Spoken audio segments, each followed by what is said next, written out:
I lent my body to science. I deeply regret it.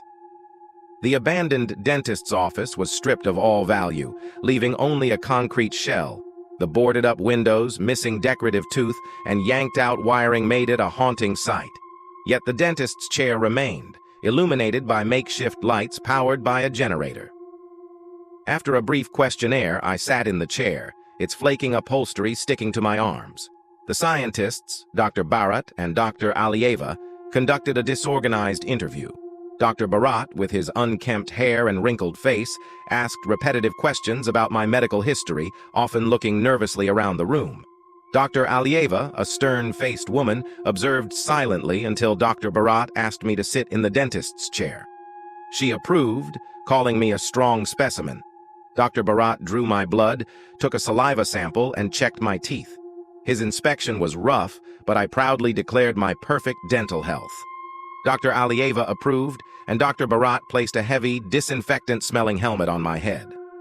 A shrill sound filled my ears as a blinding green light passed over my face twice. Panic set in, but it stopped before a third scan. They handed me an envelope filled with money, reminding me not to disclose my payment to avoid taxes. The money was a blessing, enough to keep me afloat for a couple of months. For 2 weeks after the scan, my tongue would occasionally go numb, but I dismissed it. However, financial troubles returned, and I reached out to Kurban, an old friend from my childhood, for work. Kurban organized under-the-table construction jobs, and I joined his crew. We gathered in a parking lot, where a gray transport truck with a scar-faced driver awaited. Despite some workers' hesitation, Kurban assured them of the job's legality and pay. The truck ride was filled with stories and shared moonshine. We were dropped off at the edge of a forest, accompanied by armed guards in military gear. The journey through the woods was unnerving, especially as the forest turned sickly. One of the workers panicked, screaming about the Gilimi Kondirgi, a place of unspeakable horrors from childhood stories. Kurban tried to calm him, but the man's fear only grew. When the man attacked a guard, he was brutally beaten until Kurban intervened. The guards, faceless behind their helmets, forced us onward. We arrived at a cement shack surrounded by a foul-smelling moat. Dr. Barat emerged, explaining our task to replace metal stairs in a secret underground compound. He was displeased to see me, insisting I shouldn't have come.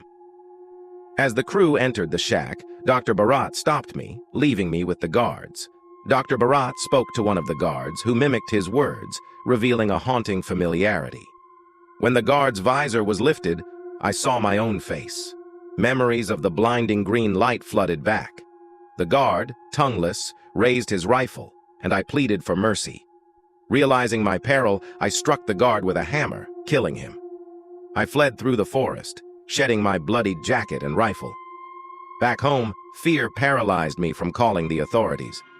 Kurban's silence and the unknown fate of the crew haunted me. The consequences of that afternoon in the dentist's office loomed large, a grim reminder of my decision to lend my body to science.